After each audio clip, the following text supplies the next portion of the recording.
그녀는 울고 있었다.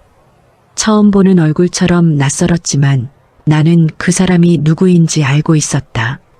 30년을 비워두었던 자리에서 너무도 자연스럽게 앉아 있었으니까 나는 아무 말도 하지 못한 채 테이블 위에 놓인 컵만 바라보고 있었다. 그때 그녀가 입을 열었다. 이제 내 차례야. 잠깐의 침묵 뒤 그녀는 아무렇지 않게 말을 이었다. 그동안 밀린 것들 내가 좀 정리해줘. 그 순간 깨달았다. 이 자리는 사과를 위한 만남도 화해를 위한 자리도 아니었다. 정산이었다.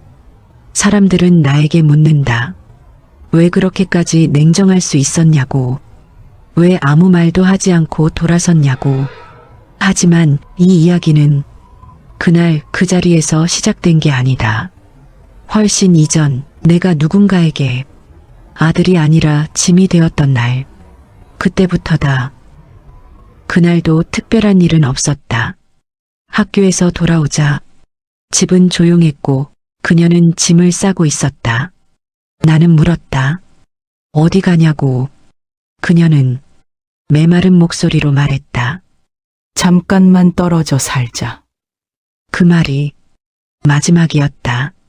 전화는 오지 않았고 편지도 없었고 이유조차 남지 않았다. 어른이 된 지금 생각해보면 그 말은 약속이 아니었다. 떠난다는 말을 가장 부드럽게 말하는 방식이었을 뿐이다.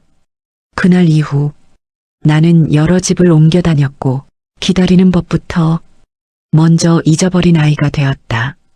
그리고 시간이 아주 오래 흐른 후에야 알게 됐다. 어떤 사람들은 떠나는 게 아니라 책임을 내려놓는 길을 찾아 걸어간다는 것을. 시간이 흘렀다. 나는 어른이 되었고 집을 떠났다. 그리고 연기를 시작했다. 이유는 단순했다. 딱히 내세울 것도 없었고 누군가의 삶을 대신 살아보면 내 인생도 조금은 괜찮아질 것 같았기 때문이다. 하지만 현실은 달랐다. 내가 설 무대는 없었고 조명은 늘 다른 사람을 비췄다. 나는 늘 배경이었다. 이름 없는 역할, 대사 두 줄짜리 인물, 카메라가 지나가면 사라지는 사람. 하지만 이상한 건 그런 역할일수록 늘 가족에 관한 이야기였다는 점이다. 드라마 속에서 나는 늘 아들이었고 누군가의 남편이었고 가끔은 자식을 걱정하는 아버지가 되었다. 그러나 나를 가장 힘들게 한 건 아들 역할을 맡아 어머니, 다녀오겠습니다. 라는 대사를 할 때였다. 그 대사를 할 때마다 왠지 모르게 가슴이 조금씩 아파왔다. 그 말은 비록 연기였지만 한 번도 현실에서 써본 적 없는 말이었기 때문이다. 촬영이 끝나고 분장실에 혼자 남아 거울을 볼 때면 문득 이런 생각이 들었다. 나는 왜 남의 가족을 이렇게 연기하고 있을까? 한 번도 가족과 제대로 있어 본 적이 없어서일까? 그렇게 10년이라는 세월이 흘렀다. 아무도 나를 몰라봤고 나 역시 나 자신을 어떻게 내세울 길이 없었다. 그저 꿈을 내려놓는 법만. 점점 더 익숙해졌을 뿐이다. 변화는 예고 없이 찾아왔다. 오랫동안 찾지 않던 번호로 전화가 걸려왔다. 오디션이었고 조연이었다. 큰 기대는 하지 않았다. 그런데 촬영이 시작되고 나서 이상한 일이 생겼다. 스태프들이 내 이름을 자꾸 불렀다. 민재 씨, 다음 장면 준비해 주세요. 그 한마디가 너무도 낯설어서 잠시 멍해졌다. 그리고 찍었던 드라마가 방영되던 날 휴대전화가 쉬지 않고 울렸다. 잘 봤다는 말, 고생했다는 말, 처음 듣는 위로들이 한꺼번에 밀려왔다. 길에서 어떤 사람이 나를 보며 말했다. 아버지 연기 정말 좋았습니다. 그 순간 가슴이 아주 잠깐 뜨거워졌다. 아, 나도 드디어 이런 날이 오는구나. 하지만 그 감정은 오래가지 않았다. 집으로 돌아오는 길, 불이 꺼진 방에서 혼자 앉아 있다 보니 문득 이런 생각이 들었다. 이렇게 많은 사람들이 나를 알고 있는데 정작 내 옆에서 나를 부를 사람은 한 명도 없다는 사실.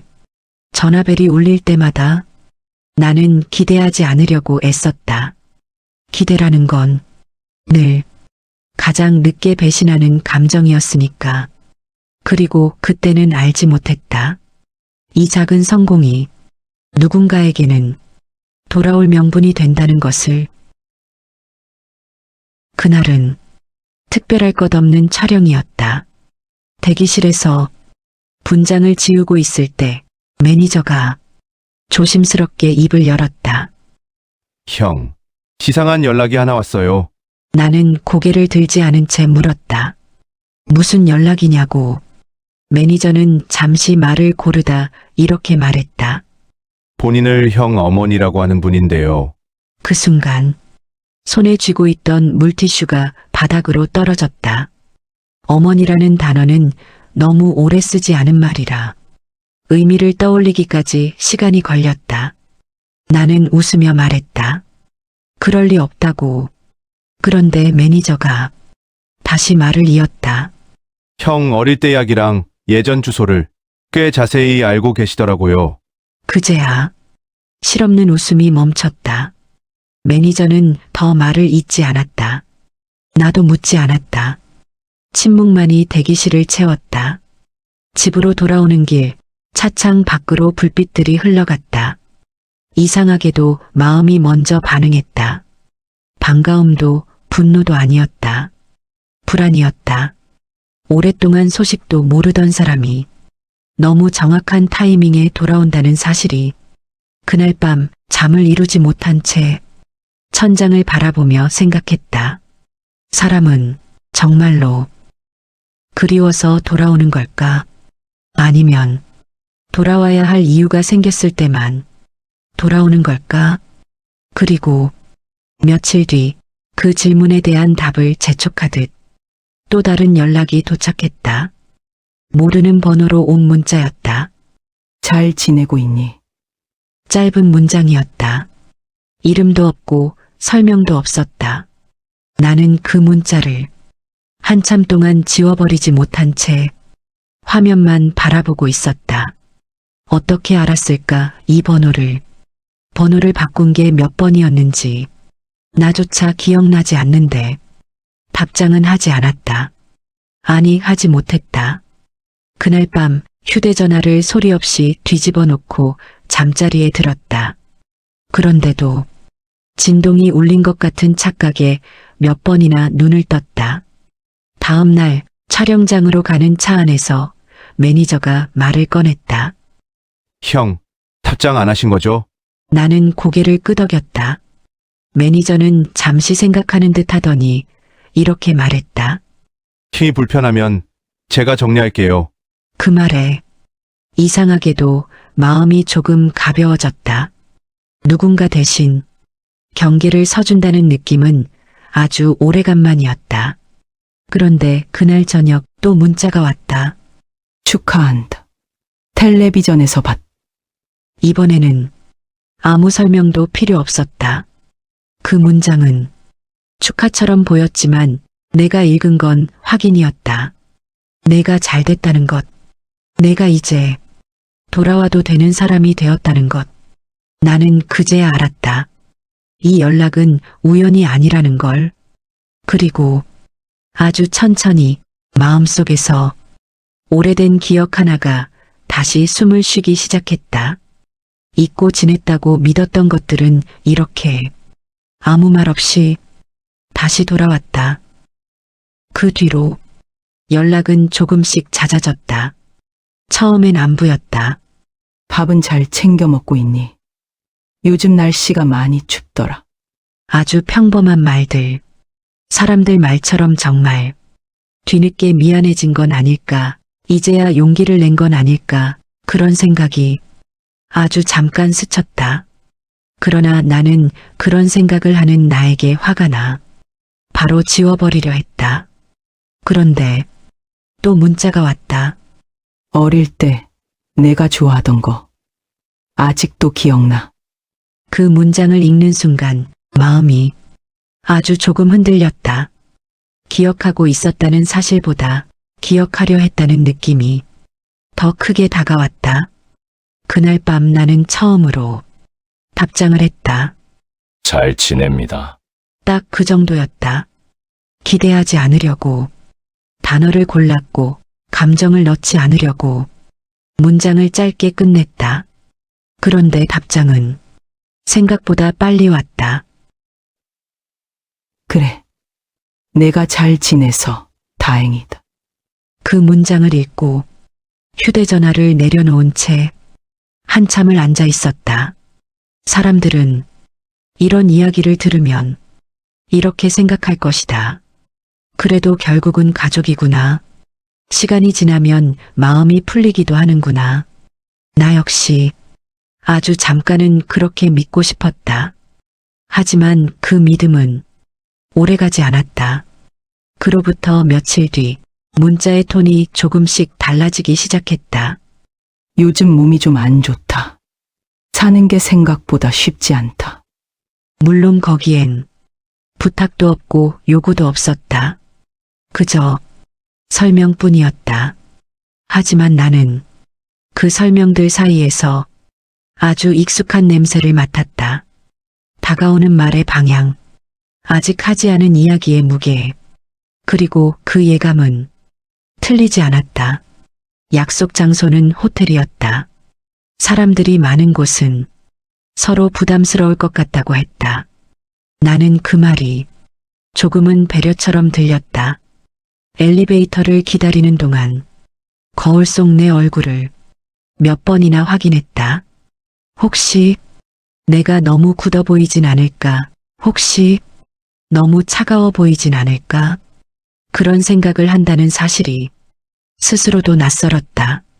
아직도 나는 그 사람에게 좋은 아들로 보이고 싶었던 걸까?